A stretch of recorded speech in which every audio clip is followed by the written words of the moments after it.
Good afternoon, everybody. Thank you for joining today's webinar, Cleansing 101 in Today's Toxic World. We're excited to bring you this first in an expanding educational series. You'll have an opportunity after the webinar to submit future topics you'd like to learn about. My name is Forrest Haig, and I'm the brand manager here at Blessed Herbs. Right now on screen, you should be seeing our logo on a title screen. Please send us a chat message if you have any questions you'd like answered during the presentation, and we'll do our best to answer them afterward. I'd like to introduce our speakers today, Dr. Jim Sullivan and Amanda McQuaid Crawford. Dr. Sullivan has been a naturopathic physician and product research scientist for almost 35 years. Dr. Sullivan serves as technical advisor for all aspects of scientific research and innovative new product development here at Blessed Herbs. He is professionally recognized in the flagship publication Who's Who in Science and Engineering for his many scientific achievements and patented processes in the field of natural products research. Amanda has been practicing herbal medicine for 25 years and is also a clinical psychologist focusing on mind and body healing for complex conditions in the 21st century. She has authored books on women's health and several physician textbook chapters on general wellness such as diabetes and immunity.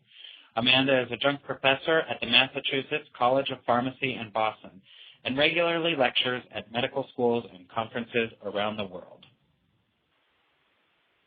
During the webinar, our social media followers will have a chance to enter to win special giveaways for participation. To be eligible, please follow us on Facebook, Twitter, Google+, and Pinterest. Our addresses are on screen for you. Today, we're going to go over today's toxic world and their effects on our bodies. We'll talk symptoms of toxicity, the phases of natural detoxification, how our systems are interrelated, and also provide some general cleansing strategies. Afterward, we'll follow up with a Q&A session. Again, if you have any questions, please send them through a chat, and we'll do our best to answer everything if time allows. With that, I'm going to turn it over to Amanda to kick it off with today's toxic world. Amanda? Thank you, Forrest. We live in a very complex world, as most of us are aware. If you look at our small graph here, you can see that at least 44%, almost half of the toxins to which we are exposed come from electromagnetic frequencies or electricity generation in general, including perhaps some of the devices that we're using right now, our phones, our computers. But we also have problems with chemicals, with paper products, with food. When we look at the list on the left with non-dietary toxins, we see that there are pesticides, and there are several hundreds of human-made pesticides now that are known to be co-carcinogens or to impact fertility and reproductive health. Then we move on to prescription drugs and the side effects that many of those have, life-saving, though some of them sometimes are. We also have chemicals and heavy metals. We have chlorella in some of our products, and chlorella has been shown in recent research to remove cadmium, just one of the heavy metals that many of our products try to target so that we can clear those from the body. Looking over on the right-hand side, we see that there are dietary toxins. In addition to the aspartame and artificial preservatives and sweeteners that are in many of the diet sodas and so on, we have all kinds of problems with parasites and unwanted bacteria. And the yeast that we're talking about is not what we bake into bread, but rather the yeast that is in the environment that we inadvertently ingest with our food. We also have the food additives that we've mentioned and genetically modified organisms, a growing area of concern since all the animal studies on safety that were not funded by the manufacturers show that those are really damaging to both kidney and liver function, and early human case reports are showing the same kind of safety concerns about genetically modified organisms or GMOs. Moving on to the next slide, I would ask Dr. Sullivan to take us through how the systems are interconnected. Thanks, Amanda. Yes, the body system's interconnectivity to deal with these toxins that we have in the toxic world along the gut lining of the gut structure is 70% of the immune system. We were given this at birth, pre-programmed into a gut wall to recognize friend and foe, food and environmental relationship, if I could say that, being protective to metabolism. So all of the gut structure, immune system, and metabolism is interacting on a regular basis, and a healthy healthy bacterial flora is important to maintain to recognize these toxins and how to get rid of them. The metabolism can be affected with our digestion being dysfunctional, the hormone systems from stresses physically and even externally to the body can cause unhealthy metabolism that then does not maintain a healthy intestinal homeostasis. So with health, we have healthy metabolism, resistance to infection, a better response to inflammatory responses that we might get from toxins that we face, and then this prolongs our health and longevity and anti-aging in general as we eliminate some of these toxins and clear up our waste. The bacterial flora is always needing to be maintained, and the epithelial lining is renewed every 7 to 10 days. So the cleansing of the colon and intestine is important for that function.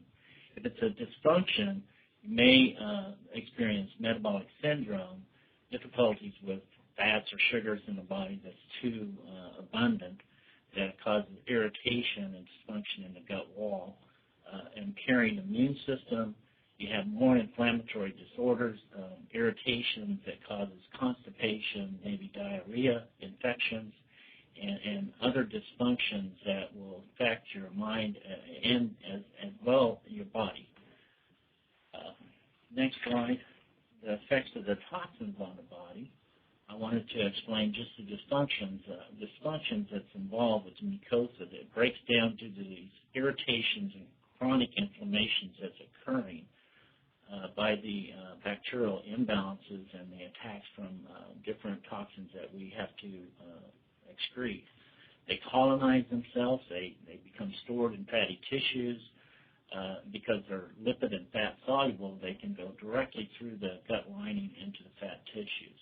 What this does over time is build up harbor pathogens, creates a toxic environment where harmful bacteria are competing for nutrients in our system. Parasites have an environment to thrive. They hide under this mucus as it builds up. It slows our intestinal actions of the gut and disturbs our waste being excreted. The lymphatic drainage of the body that helps to keep our blood and circulation functioning fully is blocked. Our immune system is weakened. The liver then becomes very overburdened and it functions improperly. Liver is the main storehouse of dealing with toxins. What comes in the body, what goes out of the body has to go through the liver. Toxins come in, they're neutralized and broken down with reactions from the liver recognizing these toxins, what they have to do to convert them to water-soluble compounds. Bile salts are also emptied into the gut to make the gut more alkaline, which is more soothing to the gut and less irritation and inflammation due to acidic challenge, particularly mucus buildup along the gut wall. So what happens is that the soluble compounds that's made from fat to water are then neutralized and antioxidized into metabolism. And the good molecules go back into our system, and the bad are prepared and bundled up in a way that they are recognized by the gut lining to be transported out of the body as waste products. The kidneys and the urine, skin with sweat, the lungs with our breath, and the liver and the bile. Here we have a display of what does the colon really do. A healthy colon functions over time. Every function of the colon is that it's the mucus of the lining of the colon moves waste along the ascending colon upward, reabsorbing water, electrolytes and salt back into the system from the small intestines and then moves the waste more solid across the midgut as it transfers colon. Then the waste is moved and excreted out through the descending colon. You can see the graphic of a toxic colon, as you would imagine, solid waste.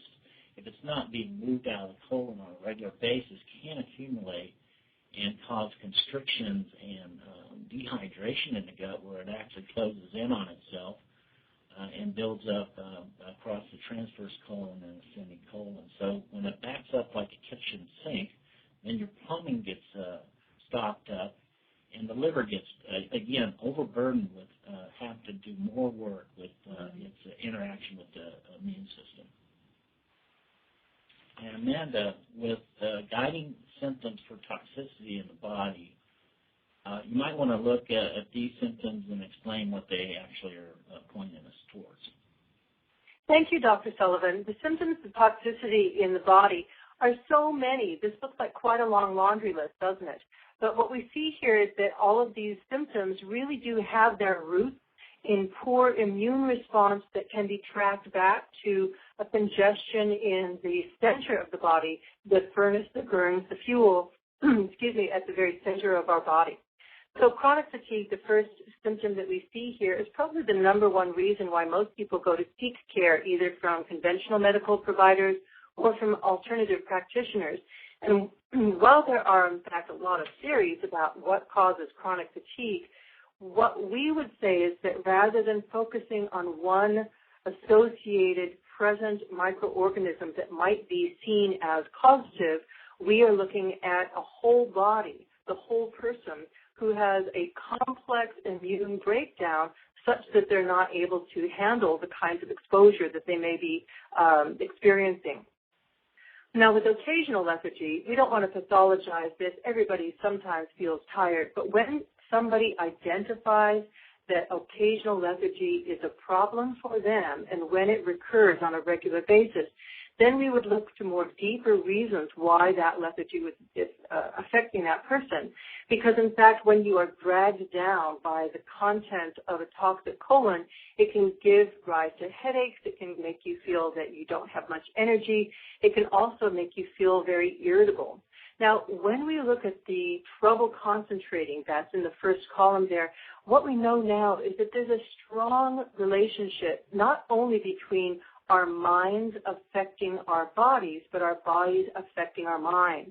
And for many people, that brain fog that is associated with perhaps candida or overgrowth of unwanted, unhealthy flora, that can be cleared through clearing and cleansing. When we move over to that middle column, we see depression and mood changes right down at the bottom of that middle column. And those two now have been supported in research as being responsive to cleansing and to normalizing the way that we eat on a regular basis rather than having a one-off cleanse and then going back to the way we used to eat before. Mood changes, as well as depression and bipolar symptoms, even schizophrenia now has been linked to gut flora problems.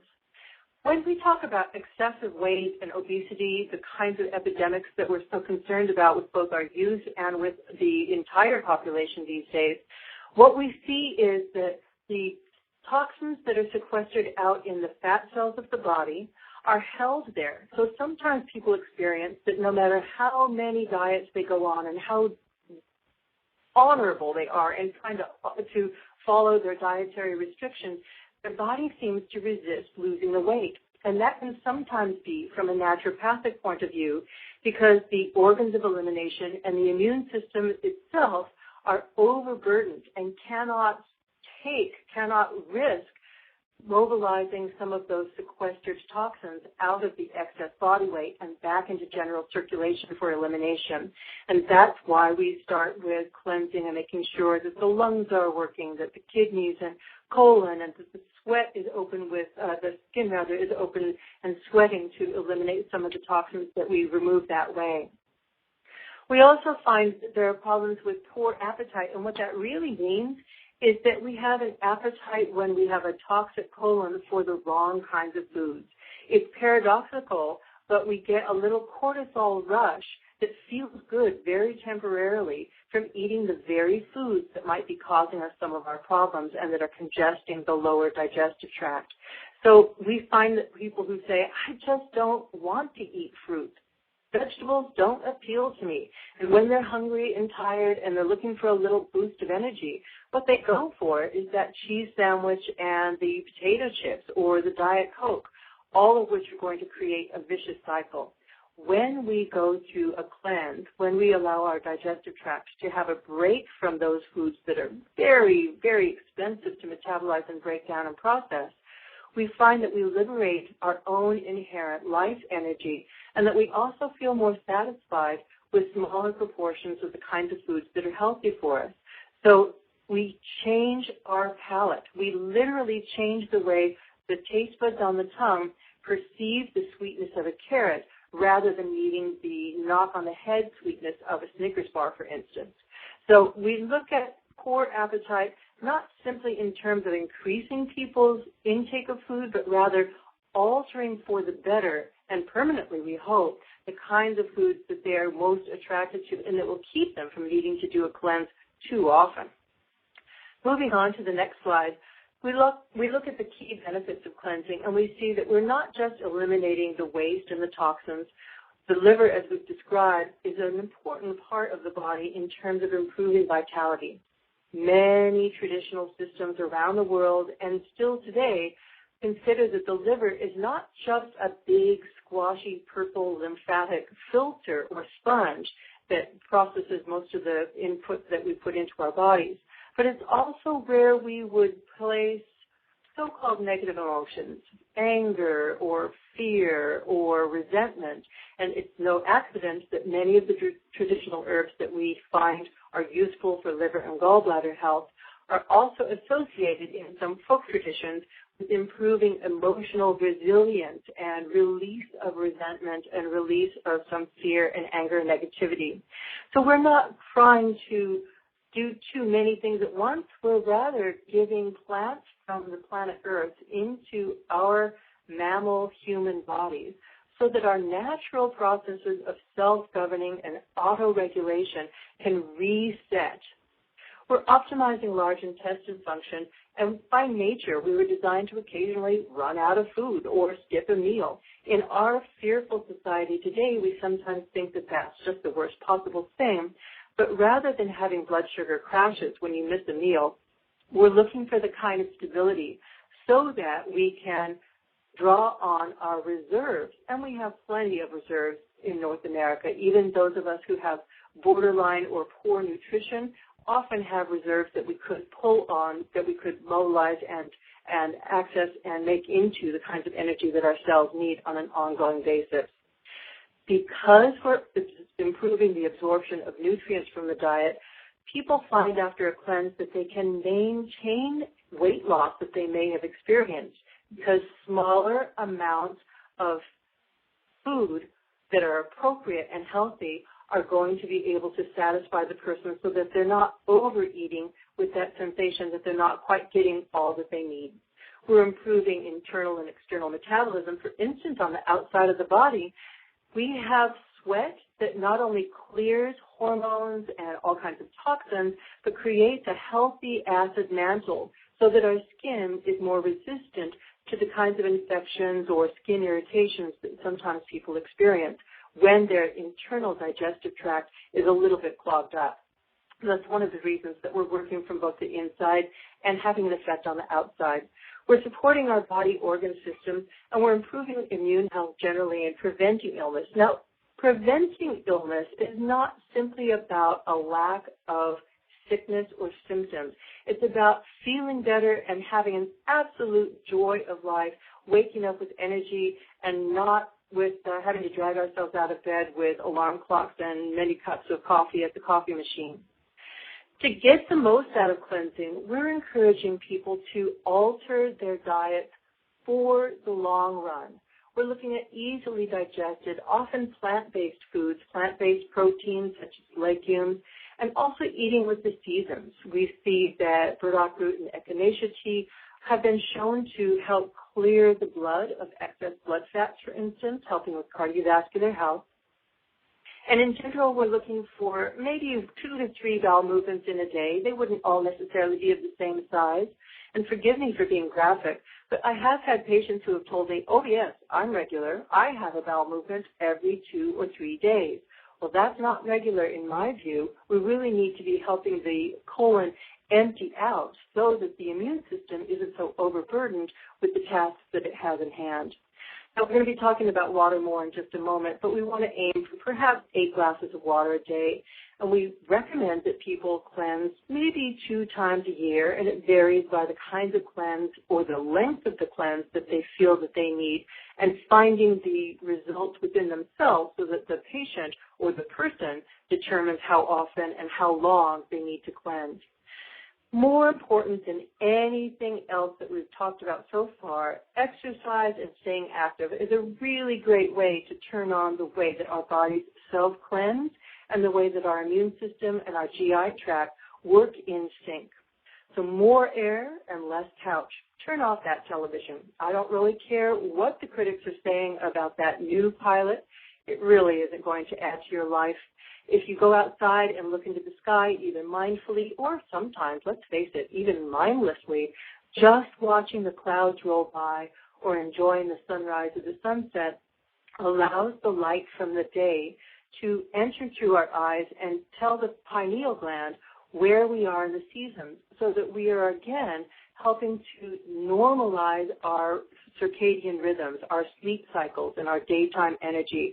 And that means that there are less things that you have to take to wake up or go to sleep, rather that you're in touch with all of nature and your internal nature is in harmony with the nature that surrounds us. Whether you're in the middle of a city or whether you have the option to walk in a park, we have many, many opportunities to improve the way we work in space and time. And that means moving our limbs, because that's how the body is designed.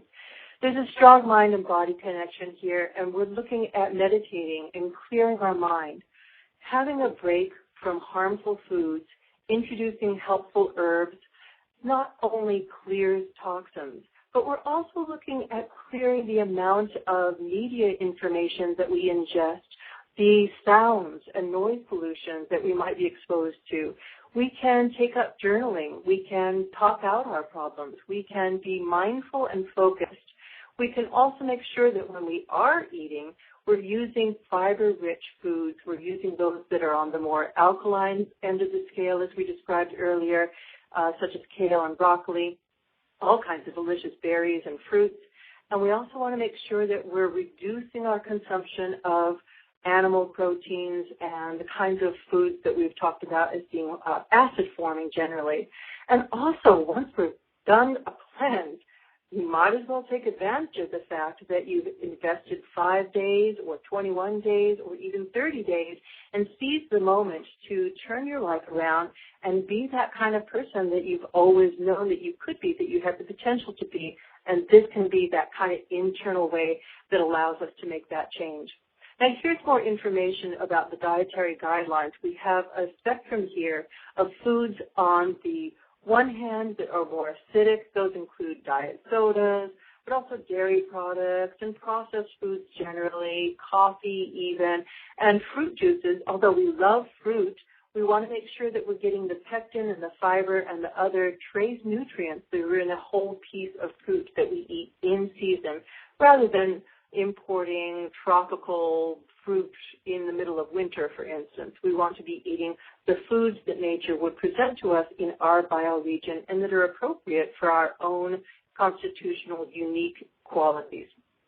Moving to the more alkaline end of the spectrum, we see that we have all kinds of fruits and vegetables here. We have easily digested avocados, rich in essential fatty acids, also the kinds of foods that are known in research to both prevent and also treat cancer and other degenerative diseases, including the spinach and broccoli and the artichoke. Artichoke might be my number one food remedy when people don't know what else to do to start.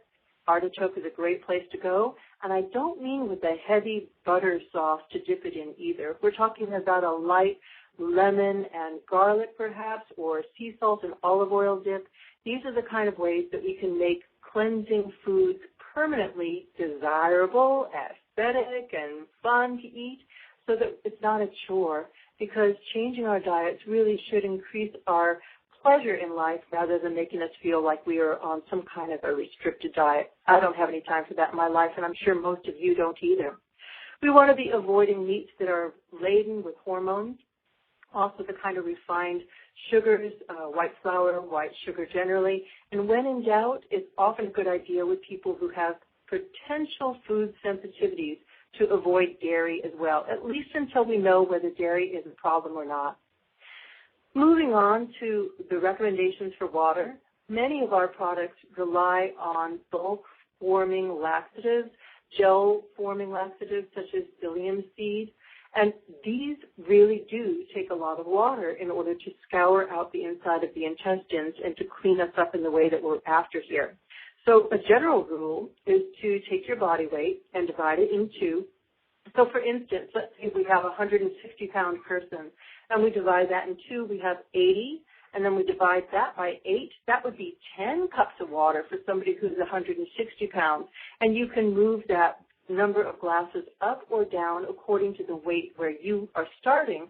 But remember, some of the most successful cleanses are based on increasing water to capacity as much as one possibly can and looking at the quality of that water rather than it just being from the tap, using water that's alkaline.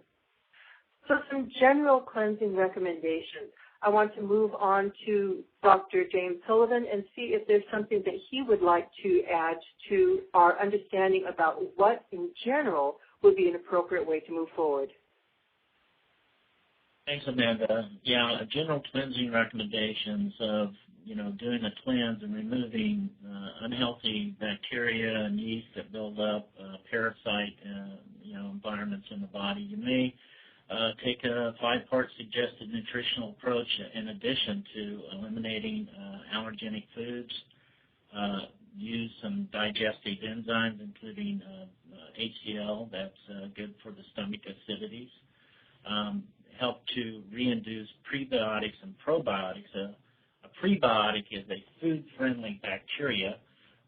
Some examples are annullin and fructooligosaccharides. Those are like fermenting sugars in the gut that help with the pH in the fermentation. So they're friendly for the bacteria to thrive.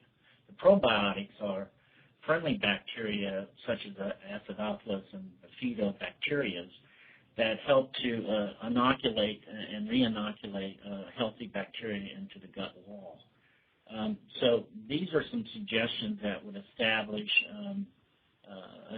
a good sound nutritional approach to your cleansing, including supplementation with nutrients such as fish oil, zinc, calcium panthenate, using herbs to prevent illness that are antioxidants such as turmeric, green tea, grapeseed extract are good antioxidant herbs. This all would provide a sense of relaxation or rebalancing life to overcome stresses day to day that you encounter. So if on this slide, if you're feeling like you are not having 2 to 3 bowel movements a day, like we generally recommend that it be a natural function of the gut, then the questions often have come up to whether or not enema use is appropriate. And I would say yes to some extent, but you do not want to overdo enema.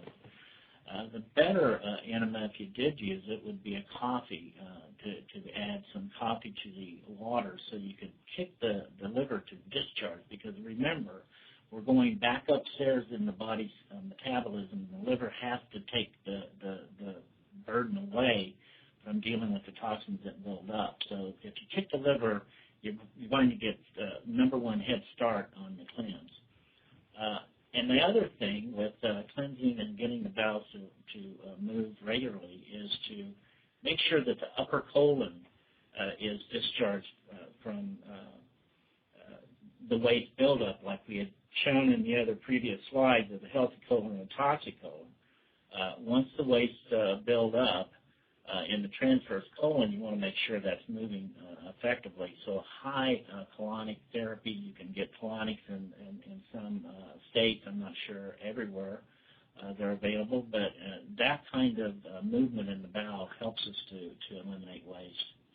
The long-term effects from using enema use can sometimes be irritating to the linings of the wall and cause even additional discomforts that's being introduced when you're trying to cleanse on top of it and remove what's already irritated there. So the best way to support that is to take your probiotics. The friendly bacteria, again, and a healthy diet will always establish a good environment for health in the gut.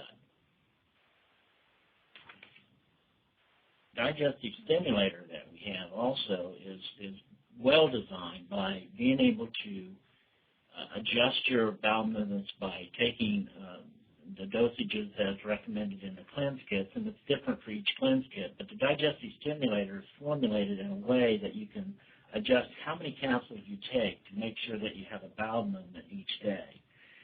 And is it okay to take this on a long term? I would say probably not a good idea. You don't want to ever depend on something to have your body do what it's supposed to do naturally.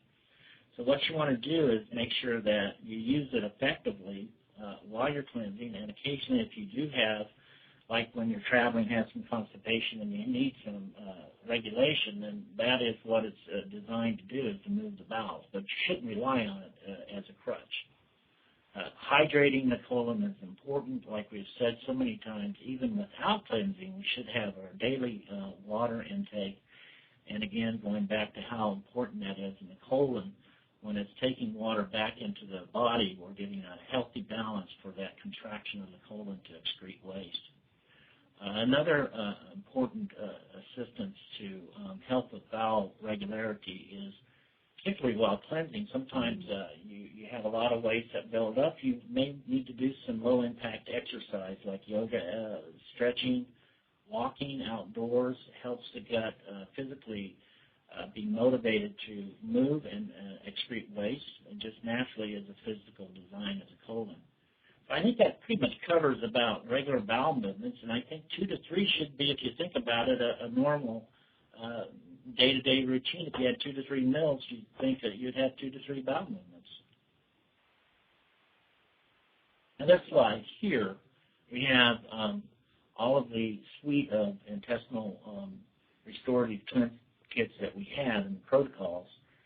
Our cleanse kits are including herbs that work for all the eliminating pathways as a healthy and safe approach to excrete metabolic waste. So we have the colon cleansing kit, the internal cleansing kit, Revive 5-Day, the para-cleansing kit, and a women's rebalancing.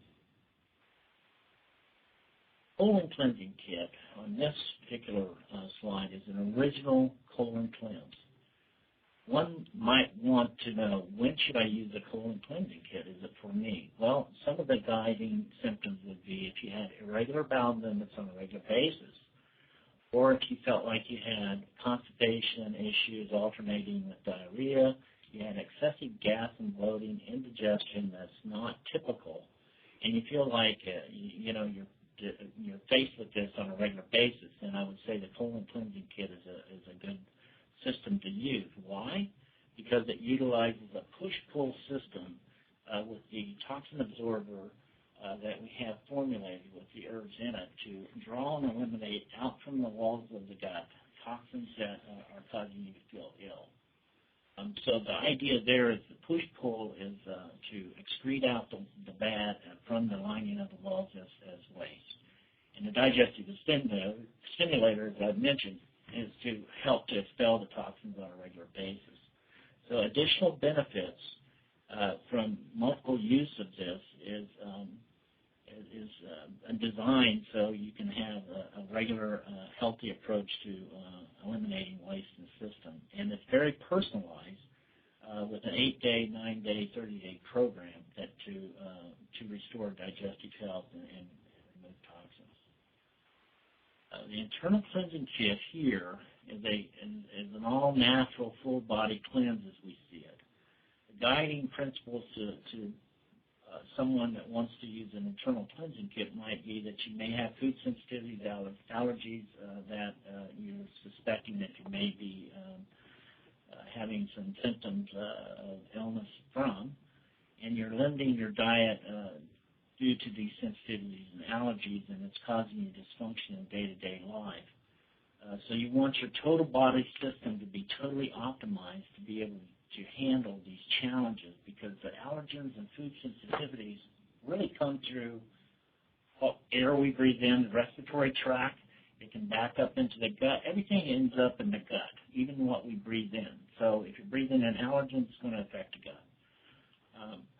It includes a colon kit within as a complementary way to introduce yourself into the colon cleanse and also the eliminating organs.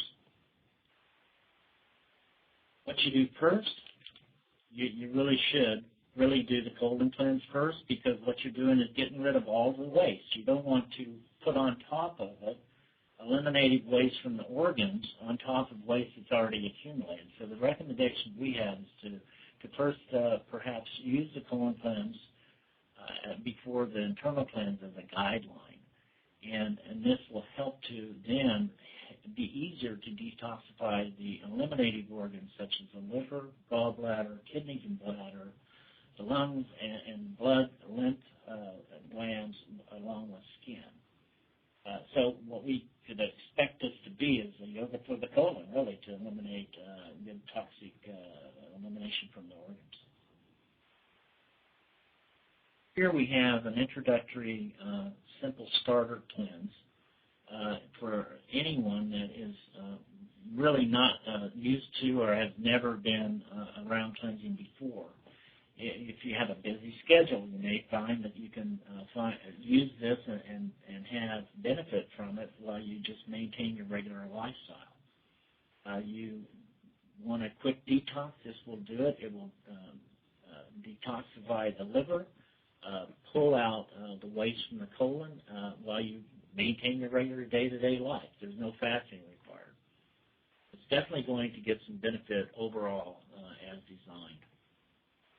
It has a combination of psyllium, amla, and marshmallow and ginger. And marshmallow, particularly, the way this is formulated is to help us to keep hydration in the gut. Because remember, we talked about water being important day-to-day routine as well as during cleansing. So the formulation is designed for beginning users of cleansing, so they may not be used to drinking a lot of water, but these formulas have marshmallow, amla, and psyllium in it to function appropriately in the right ratios. What this will do will improve your digestion overall.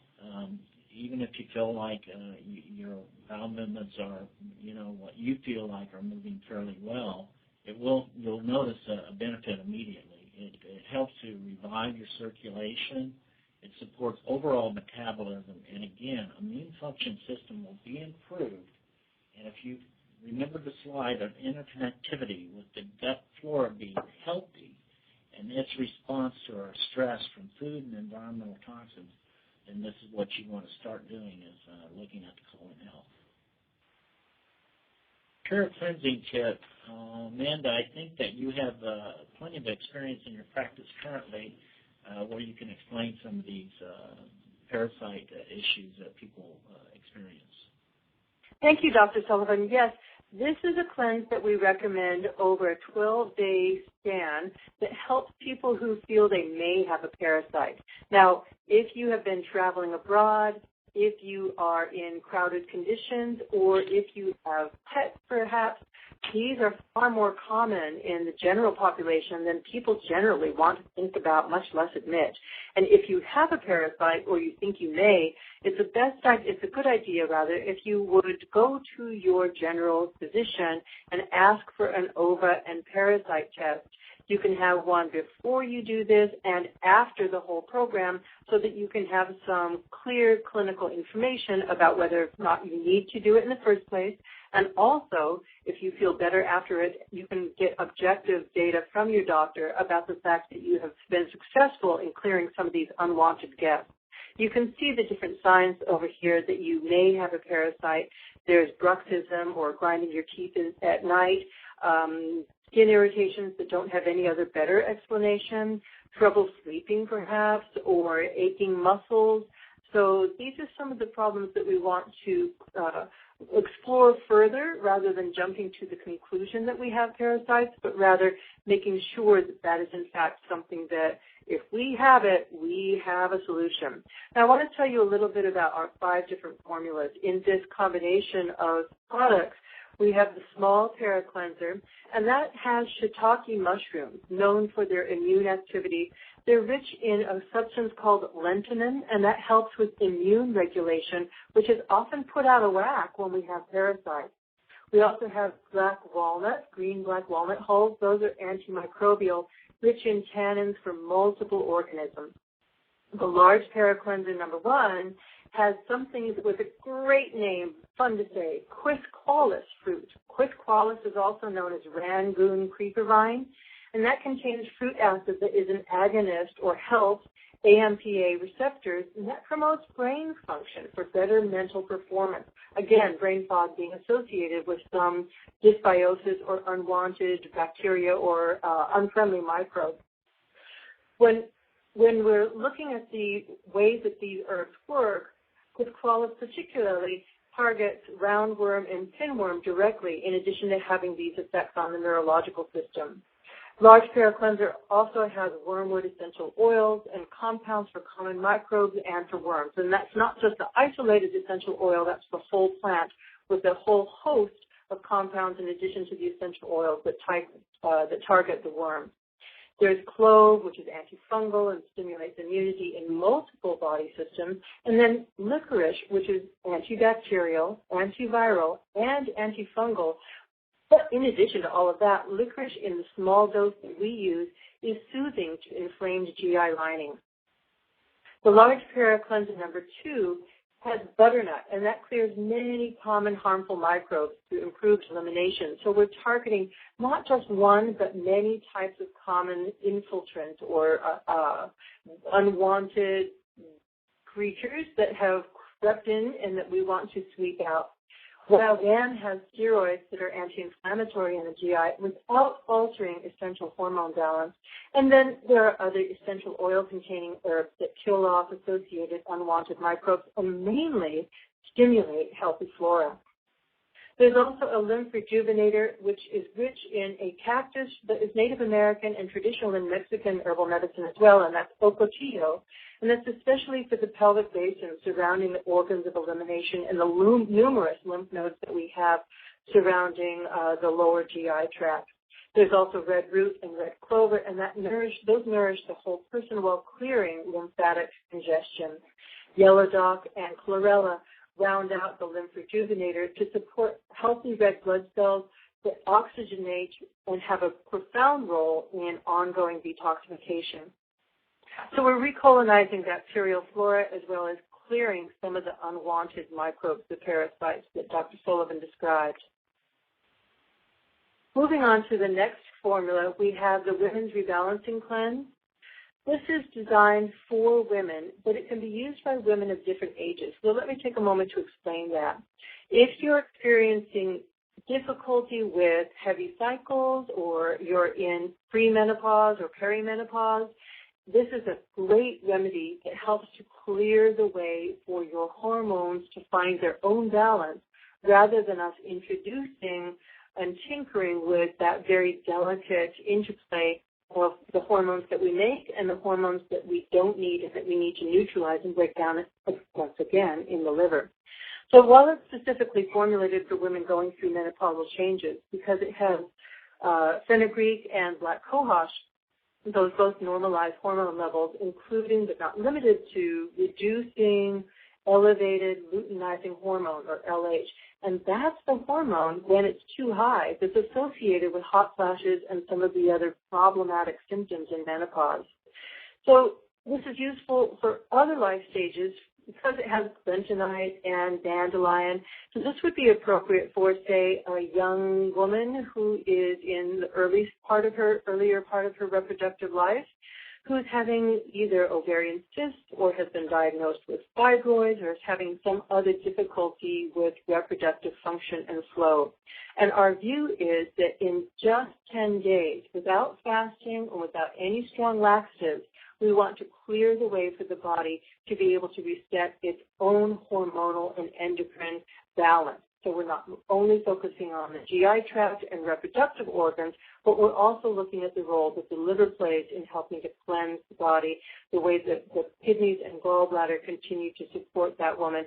And this would, again, be something that we could use in different stages of life except for the one safety caveat, and that is that we do not recommend this for the pregnant patient. But it would be useful for many women that I have in my practice. Dr. Sullivan, is there anything else that you had wanted to add about that program? No, I think you've covered the formulation very well, Amanda. I think it's very beneficial for women's issues in general, and it's a reset that's a very good cleanse for reproductive systems. Okay, wonderful. Thank you so much, Dr. Sullivan. Thank you very much, Amanda.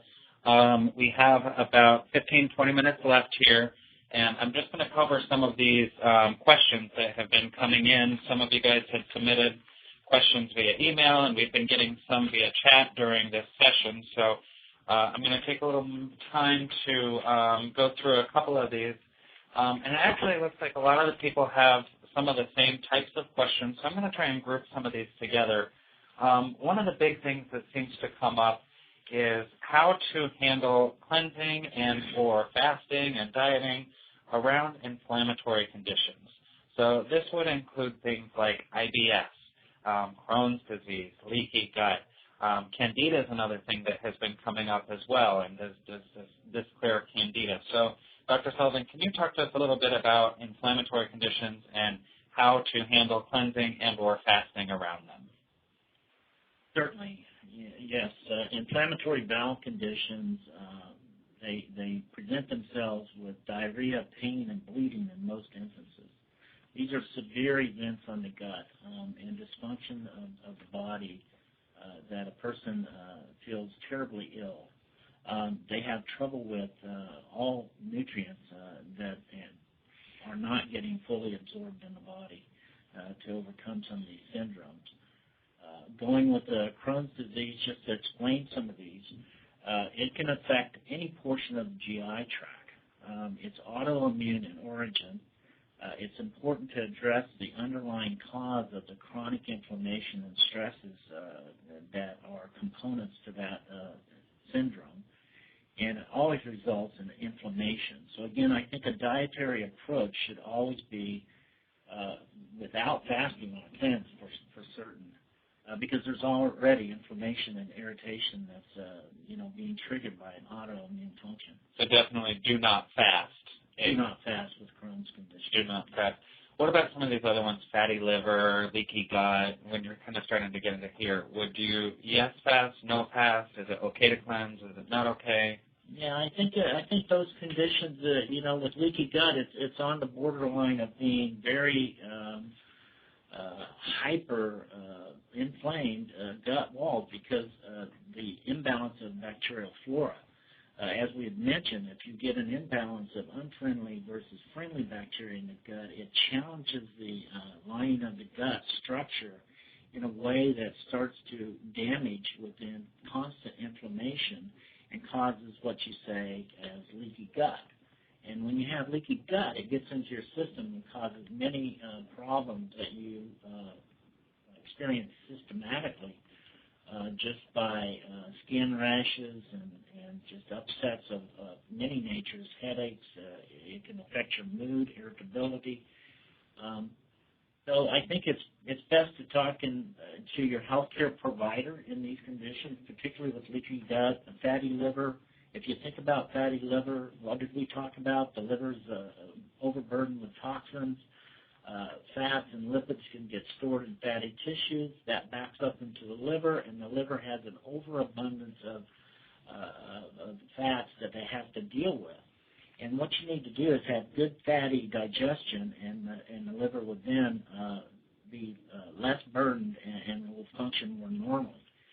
Because in the cleanse and in the colon, these should be broken down into very short-chain fats, and that's what you want to have. And these things can be tested by a healthcare practitioner. There are tests that you can do with the bowel to show that you've had benefit from getting your health back in order. Wonderful. Amanda, do you want to jump in on the tail end of that and provide us a little bit of information on Candida specifically? And it looks like there's some questions on its relation to mucoid plaque And, if you do a cleanse, do you need to, there's Candida cleanses out there. Would that kind of stuff be eliminated from your body if you did the colon cleanse kit? What are your thoughts on that? That's a very complex and a good question, but I'll see if I can answer it in a concise way. Candida is both a fungus and it takes other forms. It can be very difficult to eradicate because even when you clear mucoid plaque, which preserves, makes kind of a safe harbor for the Candida, even if you clear some of that mucus buildup, the Candida can bury into the intestinal wall and be stubborn to remove, both with conventional medications as well as with more alternative medications or treatments such as we're describing here. Now, Candida can be cleared if you have an early case or it's not too intransigent, it's not too entrenched. But that would again be something that the person themselves would be able to co-determine with their regular health care provider. So, for instance, have the digestive stimulator in both the basic kit as well as in the ParaCleanse. So I would say that you wouldn't need to do both. You would start perhaps by doing the internal cleanse, which is the more concentrated, longer-term and deeper-seated cleansing. And that would be something that you would complete, wait and watch, and go by what symptoms you may or may not still have. And if you're unclear about the symptoms that you might still have, that's again where a good licensed healthcare provider can help to make sense of what you're experiencing. And if there was an indication that you still had parasites, either through testing or through some other means of diagnosis, then that would be a way for somebody to feel fairly confident about going ahead and trying the 12-day ParaCleanse program in addition. Thanks, Amanda. I wanted to also mention that this is a yeast condition that it is, the Candida albicans being in the gut. It emits toxins that the blood and the lymph has to deal with on a regular basis. So, you're thinking about, how we're cleansing and talking about it backs up in our system, but then the burden, too, with Candida is the blood and lymph needs to always be functioning properly because that's also the end result of these toxins being emitted from the Candida itself. So it's a vicious cycle. And a person just never really gets a grip on it until they can overcome the cleansing with the lymphatics and the blood and also get the bacterial flora reestablished. And again, sometimes it's just a vicious cycle that's constant. So that blood and lymph and skin rejuvenator that we have in our internal cleanse kit would be an excellent approach to Candida. Great, thank you. Amanda, I have another question for you, and you actually kind of almost just touched on it, but you were talking about parasites a bit, and the question has also come up, do I only do the parasite cleanse once? Or is the parasite cleanse needed if I just did the colon cleanse or the internal cleanse? How do you know how long to keep going? Can you speak to the parasites a little bit like that? Absolutely. Parasites are tricky, and the main predictor of how many times one might need to do the ParaCleanse depends on how you feel when you've completed that cleanse. I usually give the people in my practice at least a week to 10 days after a cleanse is complete so that they're reestablishing their own equilibrium, their own homeostasis, and then we would see if there are any remaining signs or symptoms, both from the subjective point of view of the person as well as objective information clinically, to say that it would be important for us to repeat that.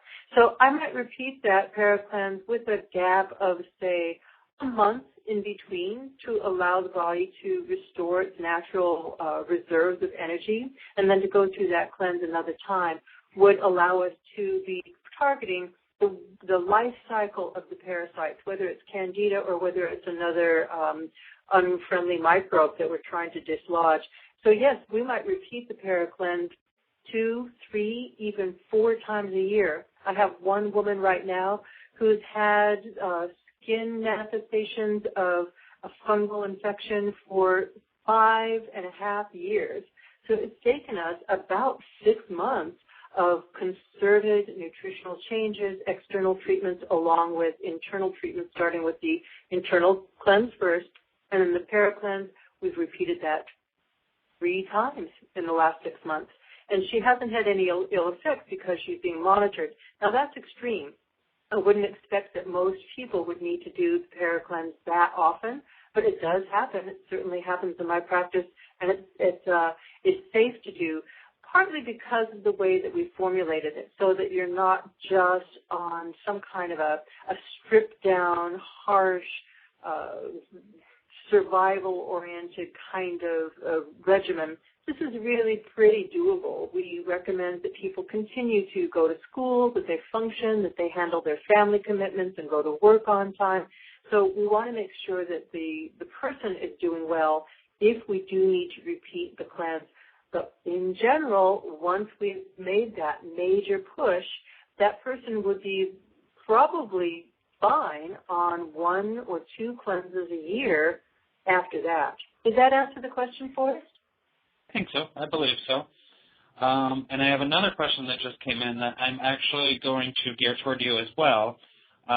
They're asking about the women's rebalancing cleanse and its relationship to, for instance, the internal cleanse. So if they want to, reset, does that happen automatically with the internal cleanse, or would you recommend going specifically toward the women's cleanse due to the way that it was formulated? Well, I like the women's cleanse for women's concerns and reproductive issues generally, as we were talking about. So I wouldn't necessarily combine them. We might actually start off with the women's cleanse for the 10-day program and see what kind of results we get. And depending on those results, we would take it from there on an individual case-by-case basis rather than saying that they must start with this one or they must follow up with that one. I'm not sure if that's entirely answering the question that was posted. Do you think that there's something further that the person was asking that I haven't quite yet touched on?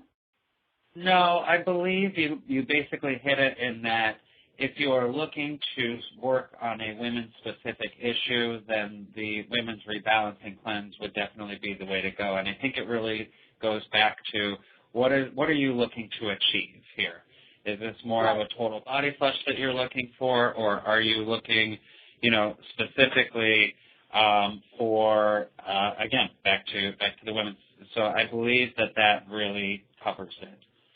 Yes, we're basically looking for the wellness. The person who feels well will be able to help decide whether they feel another cleanse is appropriate or whether they feel like they can just carry on and change their diet and exercise, meditation, and the rest of what we prescribe, so that they're not always having to be on a cleanse if the products are doing their job correctly.